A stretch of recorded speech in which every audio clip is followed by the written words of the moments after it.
Ce matin, le thème de mon message, c'est les 5 clés pour obtenir la faveur de l'Éternel. Les 5 clés pour obtenir la faveur de l'Éternel. Quand nous parlons de faveur, c'est une autre façon de parler de la grâce. Cette année 2025 est une année de grâce. 2025, année de grâce. Quelqu'un dit année de grâce.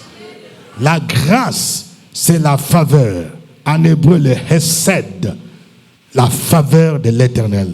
Quand il y a faveur de l'Éternel, il y a bénédiction. Quand il y a faveur de l'Éternel, il y a de bonnes nouvelles. Quand il y a faveur de l'Éternel, il y a élévation. Quand il y a faveur de l'Éternel, il y a brisement des limitations. Que quelqu'un dise la faveur de l'Éternel.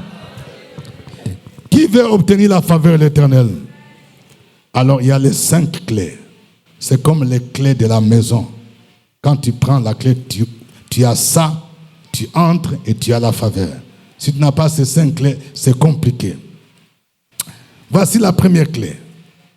Nous devons habiter dans la maison de l'Éternel tous les jours de notre vie. Quelqu'un dise habiter dans la maison de l'Éternel tous les jours de notre vie. Vous voyez, c'est ce que nous dit le psaume 23, le verset 6. Nous aimons bien ce psaume. Psaume 23, verset 6. Oui, le bonheur et la grâce m'accompagneront tous les jours de ma vie.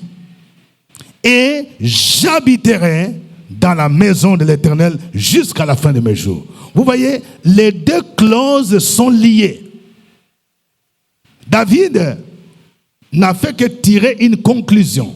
Il a commencé en disant « L'Éternel est mon berger, je ne manquerai de rien. Il me fait reposer dans des verts pâturages. Il me dirige près des veaux paisibles. Il me conduit dans les sentiers de la justice à cause de son nom. Quand je marche dans la vallée de l'ombre de la mort, je ne crains aucun mal, car tu es avec moi. Ta houlette et ton bâton me rassurent. Tu dresses devant moi une table en face de mes adversaires. Tu ondules ma tête et ma coupe déborde. » Conclusion, oui, le bonheur et la grâce m'accompagneront tous les jours de ma vie. Mais il dit, et j'habiterai. C'est-à-dire, c'est comme une condition. Pour que le bonheur, pour que la grâce ou la faveur divine m'accompagne tous les jours de cette année 2025, je dois habiter dans la maison de l'Éternel. Habiter dans la maison de l'Éternel veut dire demeurer en communion avec Dieu. La communion, c'est le fait de vivre dans la sanctification. Le diable, il le sait. Il sait que pour que la faveur de l'Éternel t'accompagne, il faut que tu habites dans la maison. C'est pourquoi lui, il veut t'éloigner de la maison de l'Éternel. Il veut t'éloigner. Je vais dire une chose. Quand le diable t'éloigne de la maison de Dieu, il te rapproche du monde. C'est ça la vérité. Souvent, c'est ce qui se passe. Quand tu deviens irrégulier dans tes moments de prière, tu deviens irrégulier à l'église, on ne te voit pas. Pendant ce temps-là, tu deviens plus collé aux amis du monde. Il y a des amis, il y a les anciennes connaissances, les ex là. Il y a les ex. Il y a des gens qui aiment les ex. Dis à ton voisin, fais attention à ton ex. Les ex là vont tout faire pour devenir présents. Même quand tu es marié, les ex là vont tout faire. Je me souviens, j'encadrais une sœur il y a des années en arrière, 20 ans en arrière. Elle s'est mariée. Elle était dans la maison de Dieu. Elle a donné sa vie à Jésus. Elle était engagée dans l'évangélisation. Dieu lui a fait grâce. Il y a un frère qui lui a demandé la main. Ils se sont mariés. Bon, ce qui s'est passé, c'est quoi? Le ex là, comme c'était un monsieur qui avait l'argent, il était malin. Hein? Ce monsieur a dit, bon, même si toi et moi, on n'est plus ensemble, il allait déposer à la famille de la sœur sac du riz. Il dépose par exemple 100 000 francs. Il dit à la vieille, bon, même si votre fils s'est marié, on est devenu comme une famille. Quelqu'un dit c'est dangereux ça. Quand il m'a dit ça, je lui ai dit il faut refuser ça. Il y a des cadeaux qu'il faut refuser. Parce que ce sont des cadeaux empoisonnés. Les ex là, ils cherchent quelque chose. Ils veulent devenir présents. Et un jour, les ex, bon, comme il s'est marié aux frères, les frères n'avaient pas assez de moyens comme lui. Lui, le monsieur là, quand ils étaient ensemble, il lui a donné une voiture. Hein? Une voiture avec chauffeur. Tu vois, quelqu'un qui te donne 300 000 francs, il a pris une maison, 3 pièces. Maintenant, tu t'es marié avec un frère. Bon, vous êtes là, dans une maison, c'est chambre-salon. Il n'y a pas de voiture. Il n'y a même pas moto. Bon, l'ex l'a appelé pour dire, je vais qu'on se voit au restaurant. J'ai quelque chose à discuter avec toi. Elle m'a demandé, papa, mon ex là, il dit qu'il veut me voir. Qu'est-ce que tu dis? Je lui dis, ne va pas. Il y a des gens, il va te dire quoi? Et puis encore une deuxième fois, il dit, papa, il insiste, je ne sais pas, il veut me dire quoi. Je lui dis, n'y va pas. Les ex là sont dangereux. Hein? Il veut t'éloigner de la maison de Dieu. Il veut voler quelque chose que tu as pour que la faveur de Dieu ne t'accompagne pas. Vous connaissez la suite de l'histoire, c'est triste. Hein? La troisième fois, là, elle a bouché l'oreille. Il dit, ah, papa Ngumbi aussi, il exagère. On va aller au restaurant. Si on va au restaurant, il va me faire quoi? Je suis quand même une grande fille. Je vais l'écouter. Bon, les messieurs, ils arrivent au restaurant. Ok. Tu veux manger quoi? Si c'est quoi? Bon, ok. On les sert, ils sont là. Le message du monsieur était celle-ci. Moi, je ne prie pas comme toi. Prie ton Dieu là pour lui demander si l'homme avec qui tu es là, c'est le mari de ta vie. C'est tout ce que je te demande. Va prier bien, bien. Tu peux même jeûner. Quelqu'un a dit la vérité dans la bouche de Satan devient mensonge. Dis à ton voisin, tu as entendu, non? C'est-à-dire que si c'est Satan même qui te dit il faut jeûner, c'est que c'est mensonge. C'est-à-dire que le but là, ce n'est pas bon. Et sur cette base-là de la parole du ex, elle a programmé un jeûne de 21 jours pour demander à l'Éternel, Seigneur, dis-moi, est-ce que le monsieur avec les frères là, est-ce que c'est le mari de ma vie ou pas? Et dit, elle a vu Jésus, selon elle. Hein? Jésus lui a dit, ma fille, ce n'est pas le mari de ta volonté. Enlève l'alliance. Et puis il a enlevé. Et puis il a montré, voici l'homme de ta vie. Et puis elle est revenue là. Papa, je viens de la montagne, je viens de descendre. 21 jours hein, pour chercher l'Éternel. L'Éternel m'a dit là, le frère X là, c'est pas le mari de ma vie. Hein. D'ailleurs, il m'a dit d'enlever l'alliance. J'ai enlevé par obéissance à mon Dieu. Je la regarde comme ça, je dis, c'est quel Dieu ça? La Bible dit que personne ne sait pas ce que Dieu a joint. La parole de Dieu là. Les révélations qui contredisent ce que la Bible dit, ça ne vient pas de Dieu. Dis à ton voisin, tu as entendu, non? Il y a des gens qui cherchent ces révélations. Et sur cette base, je lui ai montré, Bible à l'appui. Vous êtes parti à la mairie. On vous a marié. On vous a béni à l'église. Il dit non, non, non. Moi, je vais obéir à l'Éternel, mon Dieu. Sur cette base-là, elle a divorcé. Je vous épargne du reste. La suite du film est tragique. Parce qu'il s'est marié avec ce monsieur. Le mariage n'a fait que 3 mois et le monsieur est mort.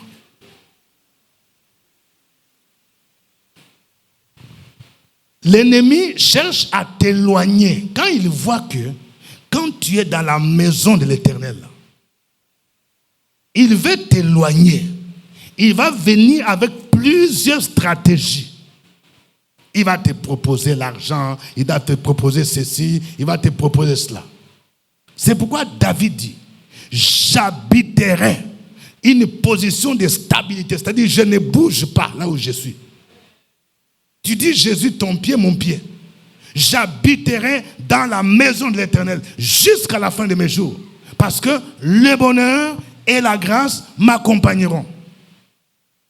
Le bonheur et la grâce ne peuvent pas t'accompagner quand tu retournes dans le monde. Non. Ça, c'est malédiction qui va t'accompagner. Ça, c'est problème qui va t'accompagner. C'est le péché qui fait que le ciel soit fermé. Ne cherchez pas prophète par-ci, par-là. Ne venez pas me fatiguer. Oh papa, prie pour toi. Toi-même, tu sais ce que tu as fait. Tant que tu n'as pas enlevé ça, le bonheur et la grâce ne peuvent pas t'accompagner. Il faut habiter dans la maison de l'Éternel. Mais il y a des gens, tu n'habites pas. Tu séjournes. Tu habites, maison de gloire. Après, bon, papa, tu me verras en février. Tu es là dans le monde. Après, tu habites. David n'a pas dit ça, il dit j'habiterai. Quelqu'un dit j'habiterai. Ça dit de manière permanente. Amen. Deuxième clé pour obtenir la faveur de l'Éternel. Nous devons être des hommes de bien. Quelqu'un dit des hommes de bien. Vous savez, quand la Bible dit les hommes de bien là, vraiment c'est quelque chose de bien. Des hommes de bien. Voilà. Alors, lisons Proverbe 12, verset 2. Proverbe 12, verset 2. L'homme de bien obtient la faveur de l'Éternel. Mais l'Éternel condamne celui qui est plein de malice. Amen. L'homme de bien obtient la faveur de l'Éternel. Ça veut dire quoi? Quelqu'un dit l'homme de bien. C'est-à-dire quelqu'un qui a un bon cœur.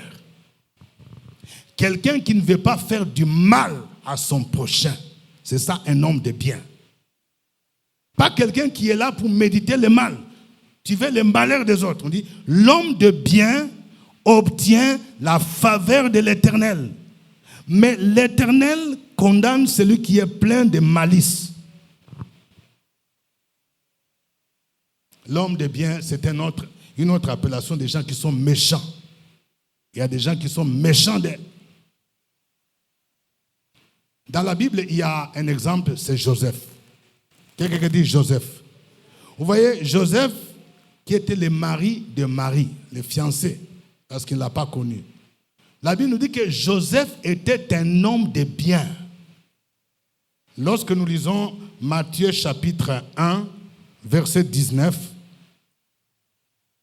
Matthieu 1, 19 dit, Joseph, son époux, qui était un homme de bien et qui ne voulait pas la diffamer, se proposa de rompre secrètement avec elle. Nous connaissons l'histoire de Joseph et de Marie. Qu'est-ce qui s'est passé? Voici Joseph, il est fiancé avec Marie. Ils ne se sont pas connus. Et puis brusquement, il voit que Marie est enceinte. Joseph se pose la question, mais qu'est-ce qui se passe? Donc cette fille m'a trompé. Parce que moi, je ne l'ai pas connue. Elle est enceinte.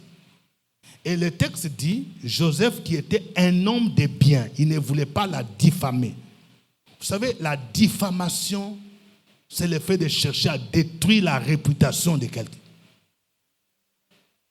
Même quand vous êtes fiancé là, quand ça n'a pas marché, il faut laisser à l'autre l'occasion de pouvoir se marier. Ce n'est pas la guerre mondiale. Mais il y a des gens là dont la séparation, c'est la guerre mondiale. Toi, Michel, là, je vais te mettre sur Facebook. Tout le monde saura que tu es un faux chrétien. Tu veux mettre sur Facebook. Pourquoi tu veux mettre sur Facebook? Pour détruire la réputation de quelqu'un. Comme tu m'as trompé là. Joseph Il n'a pas dit, bon, je vais mettre sur Facebook que toi, tu m'as trompé. On dit qu'il était un homme de bien. Il ne voulait pas la diffamer. Il dit, je vais rompre secrètement. C'est-à-dire, il va dire à Marie, bon, toi et moi, on était fiancés, mais pour des raisons personnelles, comme j'ai vu la grossesse là, toi et moi, c'est fini. Je ne vais pas te diffamer. Comme ça, s'il y a quelqu'un d'autre qui veut t'épouser, il n'a qu'à t'épouser. Quelqu'un dise un homme de bien. Il y a des gens qui aiment diffamer les autres. Diffamation. On raconte même ce que l'autre n'a pas fait. Tu connais? Oh, vous savez, il y a des gens qui sont champions. Un jour, je me souviens, j'ai rencontré quelqu'un à la Riviera de là. Il y a des personnes qui étaient en train de parler. Tu connais Dieudonné Ngumbi là? Les pasteurs là? Camerounais là? Moi, je l'aime, mais on dit qu'il est monsieur. L'autre dit non, il n'est pas camerounais. Il est nigérien. C'était nigérien. L'autre, il n'est pas camerounais. Et puis, moi je le connais. Moi, Dieudonné Ngumbi, on s'est rencontrés. Moi, j'étais là. J'ai dit non, il n'est ni camerounais, ni... L'autre commence à dire, oui, Dieudonné Ngumbi, c'était camerounais. Il parle avec moi. À Abidjan, les gens sont terribles. J'ai dit, mais Dieudonné Ngumbi, c'est moi. Oh, vieux père. C'est pour dire qu'il y a des gens qui sont champions en racontant. Il va te raconter une histoire qu'il n'a même pas vérifiée. Et puis toi, tu crois que c'est vrai. Ça, il y a des gens qui sont champions en diffamation. Il y a des gens, il va te raconter ce qui s'est passé, on dit au conseil des ministres hier. On dit que le père était fâché parce qu'il y a un ministre qui est venu en retard. Il était fâché, il dit, sinon je vais vous chasser tous. Tu lui demandes, tu étais là? Non, l'ami du grand frère de ma cousine m'a dit. Et vérifiez quand même un peu. Parfois, il y a des gens qui racontent des choses. Ça, ce n'est pas être un homme de bien. J'ai appris, quand vous entendez, surtout quand il y a palabre entre deux personnes, Dieu m'a appris à écouter les deux parties. Surtout dans les mariages. Surtout dans les mariages. Tu vas voir, quand une femme vient, elle raconte, mon mari là, c'est un diable vivant. Un monsieur, je ne sais même pas qui l'a créé. Non, je vous raconte, en tant que pasteur, j'ai rencontré des cas. La femme me raconte, mon mari là, il a fait ça, il a fait ça, il a fait ça, il a fait ça. Homme de Dieu, il faut que tu puisses t'impliquer, parce que vraiment, sinon, il fait ceci, il fait cela. Mais, lorsque je me suis dit, bon, je vais appeler un peu son mari.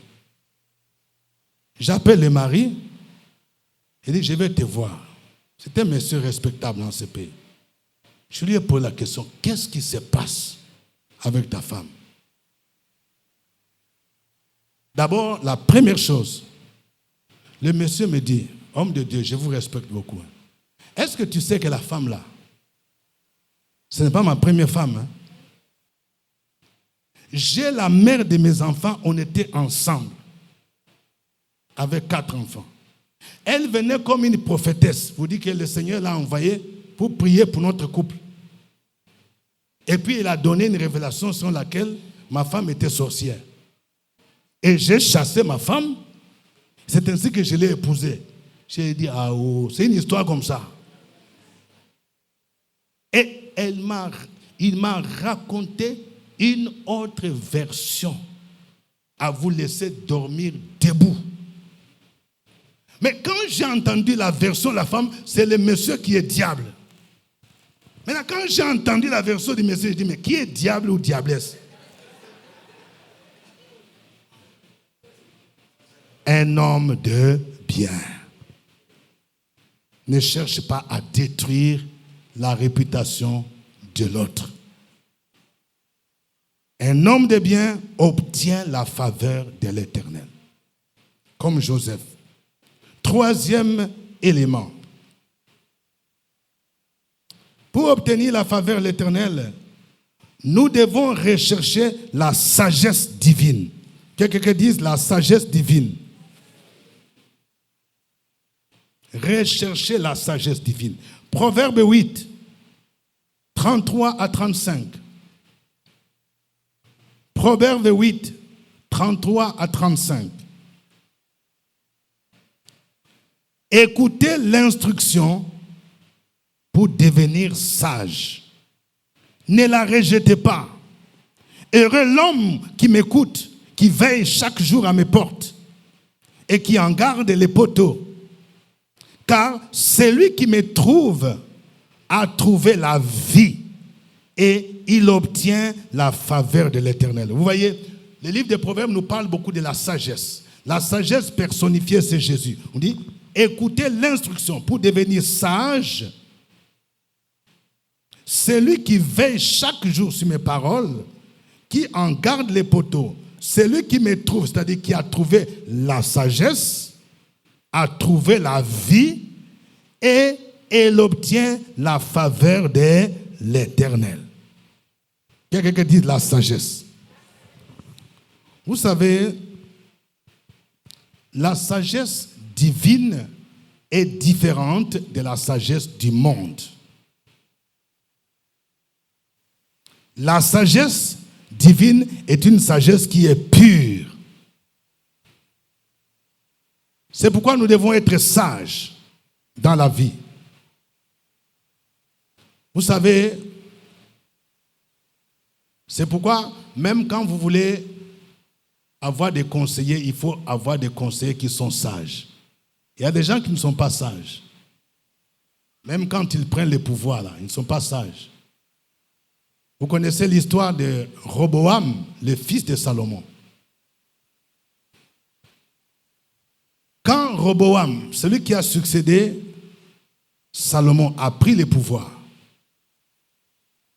il est parti demander le conseil aux jeunes. Bon, souvent, c'est ce que les gens font hein, quand quelqu'un prend le pouvoir, ils voient les jeunes avec qui ils ont grandi. Il dit, c'est notre temps maintenant. Il les positionne.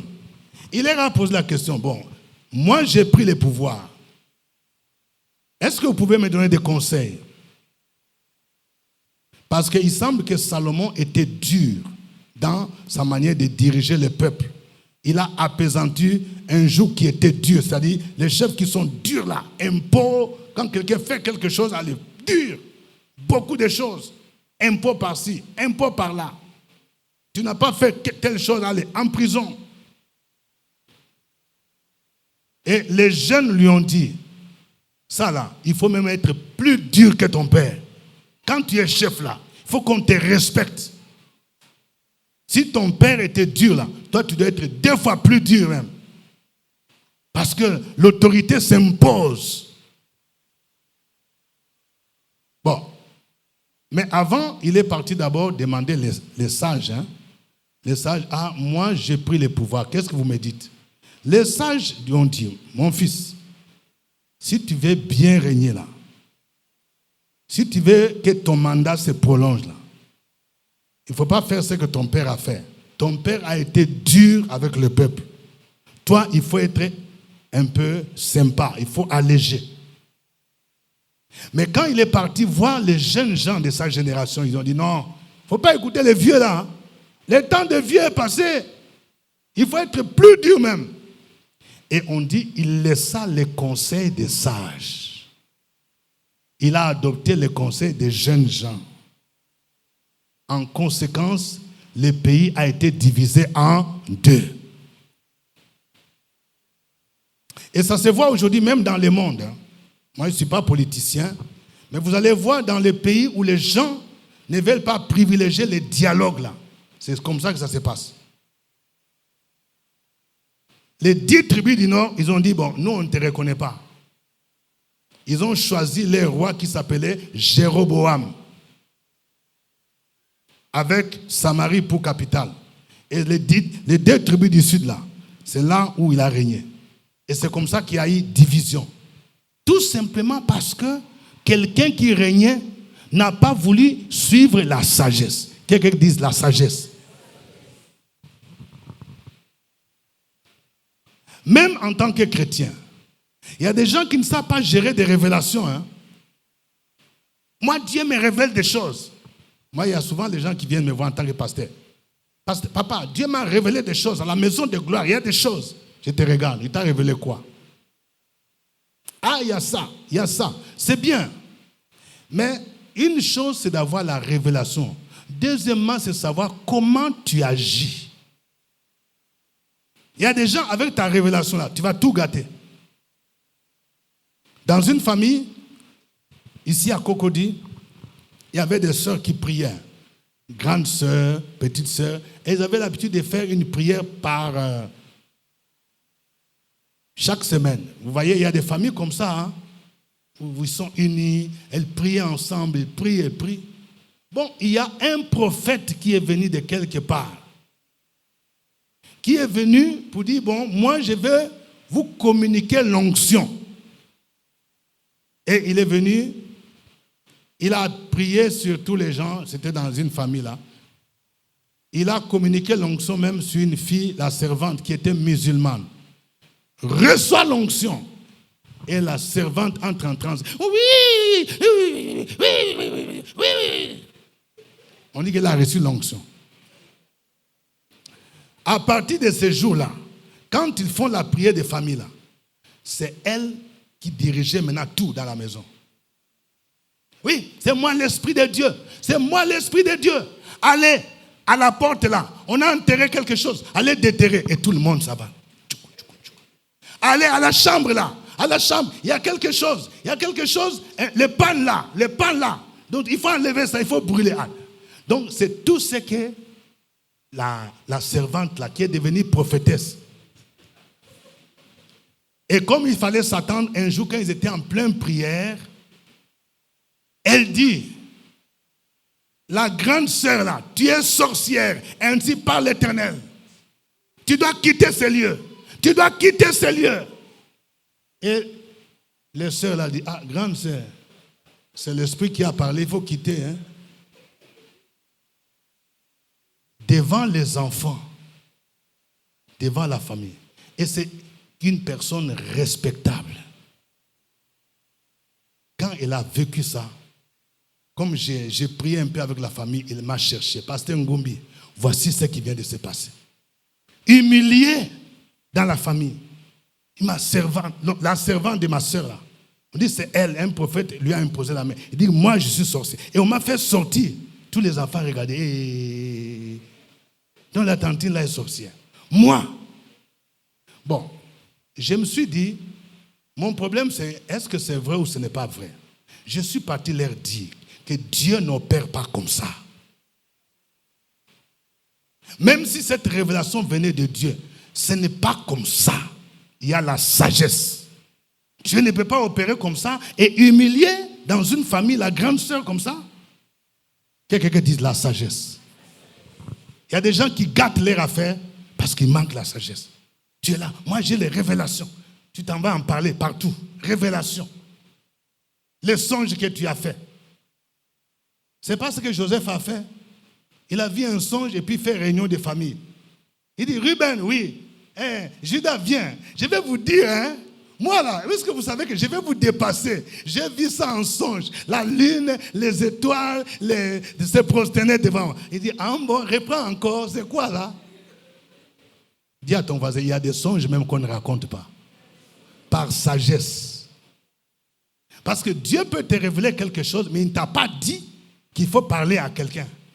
Peut-être qu'il t'a dit, il t'a montré ça pour que tu pries seulement. Ou bien il peut te dire, bon, ça, tu peux partager avec seulement celui-ci, ou bien avec le pasteur. Mais pas commencer à en parler en famille, et ça va créer la division en famille.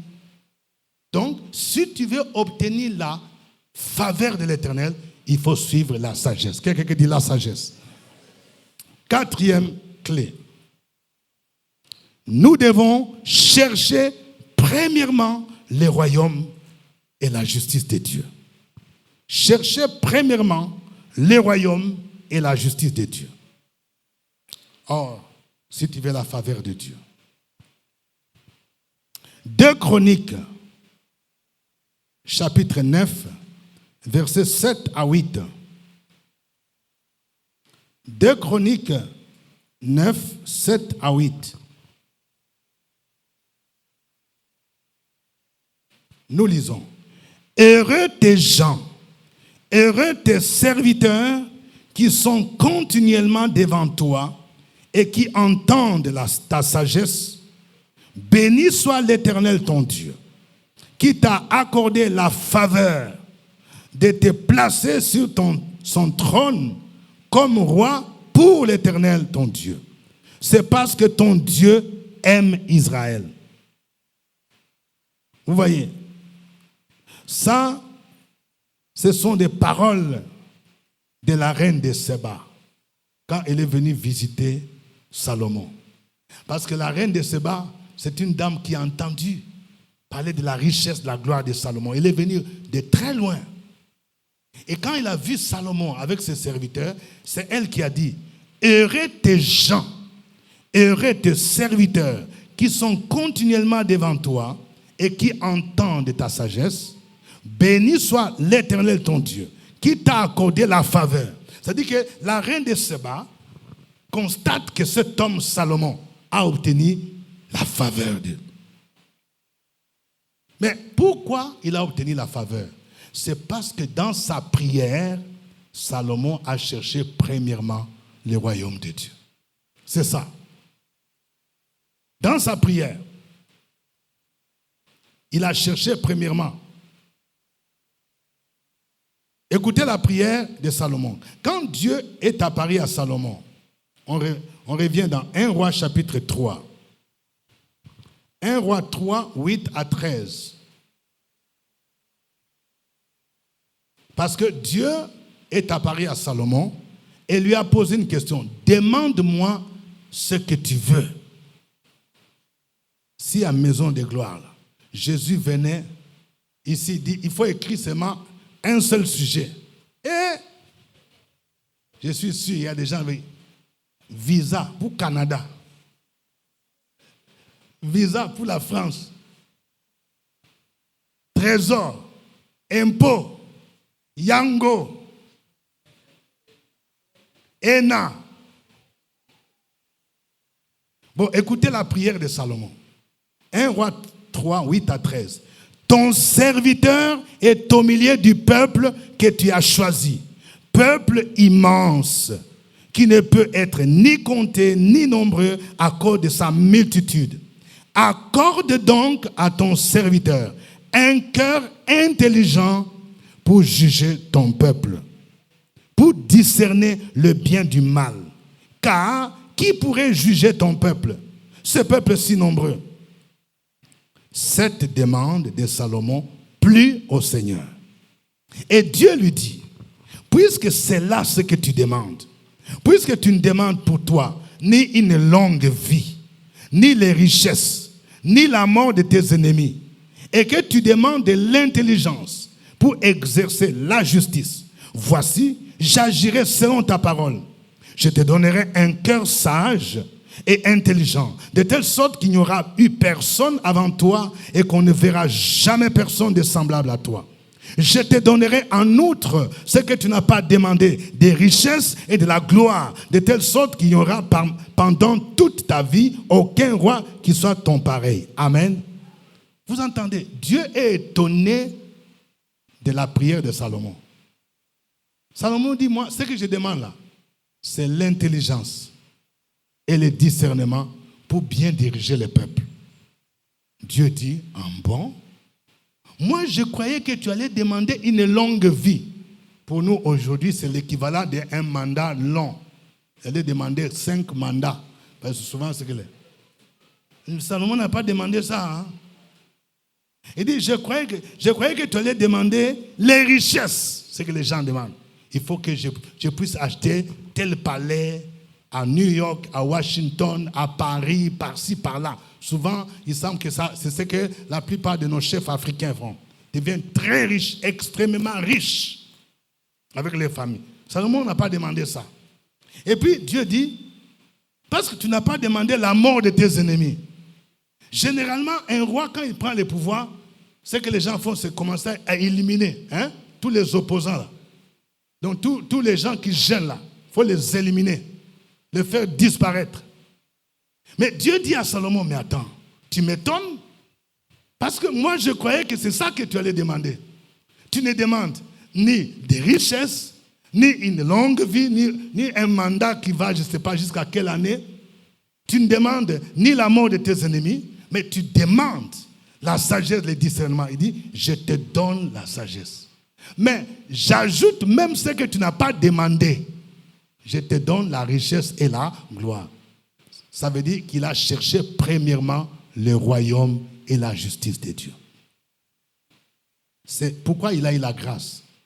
Quand tu viens à Jésus, écoute-moi bien, ton premier besoin, ce n'est pas mariage. Vous qui venez à la maison de gloire, vos yeux sont sur les hommes là. Les autres sont en train d'adorer, toi tu es en train de regarder. Ce monsieur-là qui a porté veste là, attends, je vais le voir. Il est où? La sœur là, à la fin, je vais te voir. On vient adorer le Seigneur. On vient chercher le salut. Tu n'es même pas encore délivré de l'impudicité, ce mariage que tu cherches. Si tu te maries avec impudicité là, ça ne va pas aller. Donc, quand tu cherches premièrement le royaume de Dieu, c'est-à-dire tu cherches à connaître d'abord Jésus. Tu cherches à approfondir ta marche avec lui. Tu cherches à marcher dans la sanctification. Tu cherches à plaire à Dieu. C'est ça chercher premièrement. C'est-à-dire que c'est ça qui vient à l'avant-plan. Et quand Dieu voit ça, il dit, bon, mariage là, ça va te suivre. Aidant, ça va te suivre. Argent, ça va te suivre. C'est ce que Salomon a fait. Dieu dit, comme tu cherches premièrement la justice, c'est-à-dire tu veux bien gérer le pays avec justice, moi je vais t'ajouter même ce que tu n'as pas demandé. C'est le secret de la faveur de l'Éternel. Je suis en train de dire à quelqu'un, si tu cherches premièrement le royaume de Dieu, travail viendra te chercher. Oui.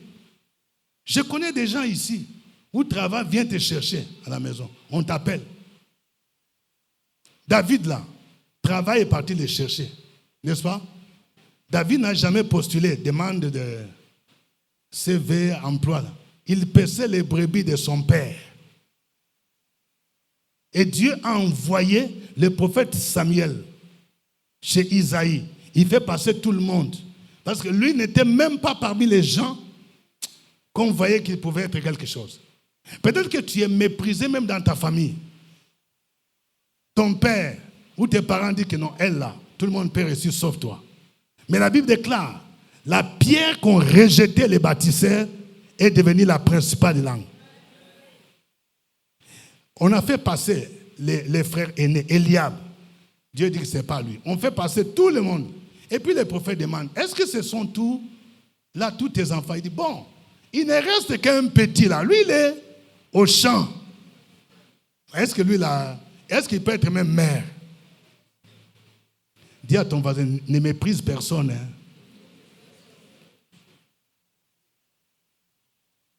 Ne méprise personne dans la vie. Et quand on a dit, bon, il faut le faire venir. Dès qu'il est venu, lui qui gardait les brebis là, on dit, c'est lui, le roi.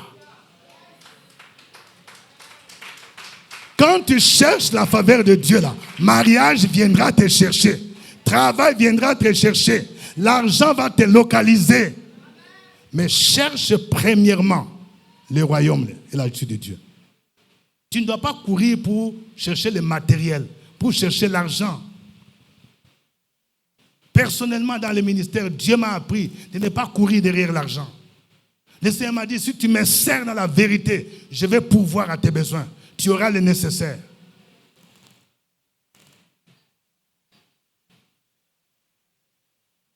Cinquième et dernière clé, pour obtenir la faveur de l'Éternel, nous devons donner à Dieu. Dis à ton voisin, apprends à donner à Dieu. Oui, apprenons à donner à Dieu nos offrandes. Nos offrandes peuvent attirer la faveur de Dieu.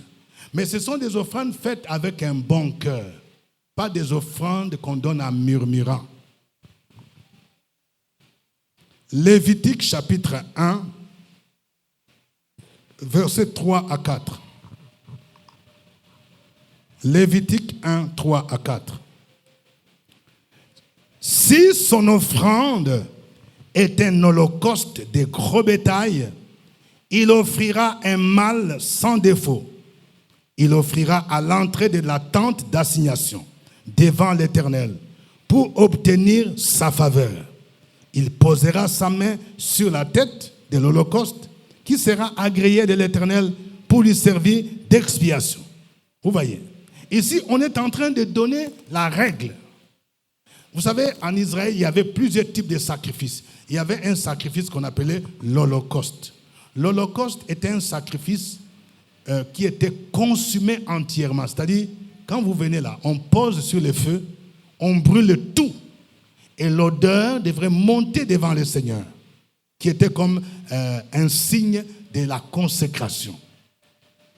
Et ici, on dit, si ton offrande est un holocauste de gros bétail, il offrira un mâle sans défaut. Vous voyez, on n'offre pas n'importe quoi, sans défaut. Pas, tu vas offrir un animal qui est chétif ou bien qui est aveugle. On dit un mâle sans défaut. Dis à ton voisin, il faut offrir ce qui est sans défaut. Dis encore sans défaut. Un jour, j'ai vu parmi les billets là, quand on me rendait compte, il y avait un faux billet. Quelqu'un dit, soyons sérieux. Comment tu peux offrir un faux billet? Bon, je suppose que quelqu'un, peut-être que tu n'as pas vu ça. Bon, d'autres, des billets déchirés que les Mauritaniens ont refusé là. Il dit, ah, regardez, c'est déchiré ici. Bon, il faut remettre. Je vais donner offrande. C'est que les Mauritaniens ont refusé. Toi, tu dis, tu vas donner offrande.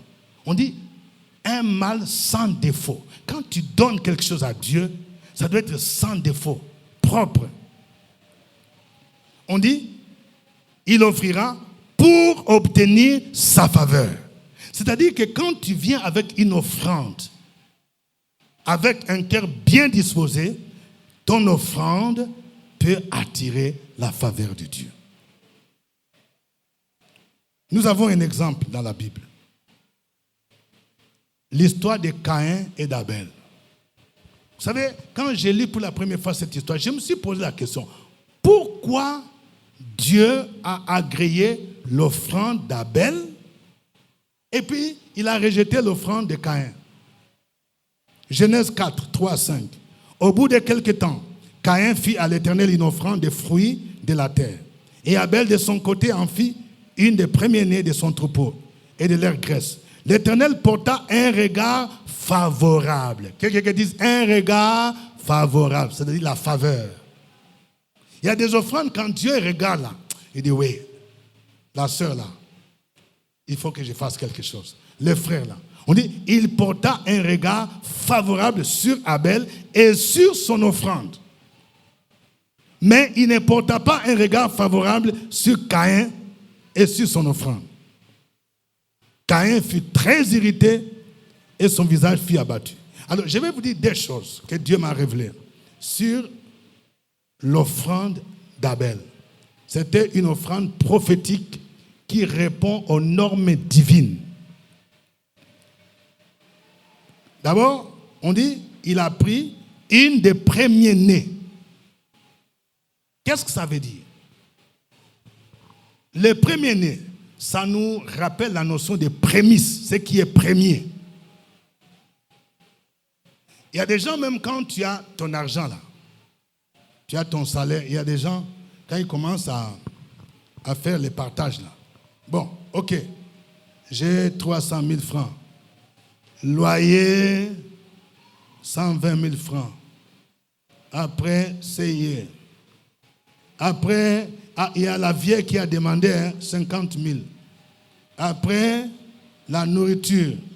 Après, il y a telle chose. Après, je dois changer mon téléphone. Après, il reste combien?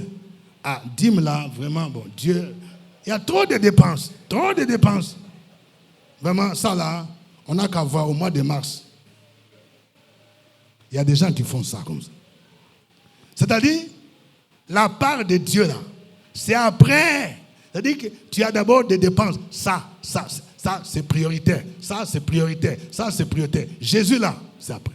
Caïn, quand on dit il a donné les prémices, en principe, quand tu veux donner à Dieu là, c'est-à-dire que tu penses d'abord à lui. Prémices, c'est premier-né. Pas ce qui vient après ou après. C'est pourquoi c'était une offrande favorable. Et la notion de prémices nous ramène à Jésus.